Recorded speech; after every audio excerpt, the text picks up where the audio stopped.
नमस्कार, सत्यदर्शन न्यूज मध्ये आपले स्वागत आहे. मी पायल शहा. एक नजर टाकूया आजच्या ठळक घडामोडीवर. एसटीच्या प्रगतीसाठी सरनाईक करणार प्रवासी वाहतुकीशिवाय उत्पन्नाचा नवा मार्ग. महाराष्ट्र राज्य मार्ग परिवहन महामंडळाची आर्थिक स्थिती सुधारण्यासाठी राज्य सरकारनं एक मोठा निर्णय घेतलाय. परिवहन मंत्री आणि एसटी महामंडळाचे अध्यक्ष प्रताप सरनाईक यांनी जाहीर केलंय की आता एसटीला डिझेल खरेदीवर प्रति लिटर 5 रुपये 13 पैशांची सवलत मिळणार आहे.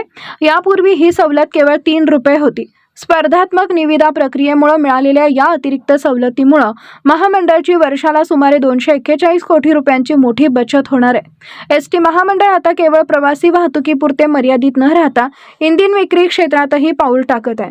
महामंडळाच्या मोकळ्या जागांवर सार्वजनिक खाजगी भागीदारीतून सुमारे 100 ते 110 मल्टी मॉडेल इंधन पंप उभारले जाणार आहेत.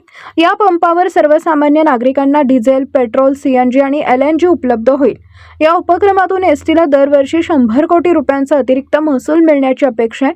सध्या महामंडळाला 12,000 कोटींची संचित तूट असून फेब्रुवारी 2026 पर्यंत चालू आर्थिक वर्षात 750 कोटींचा तोटा होण्याचा अंदाज आहे, जो भरून काढण्यासाठी हे पाऊल उचललं आहे.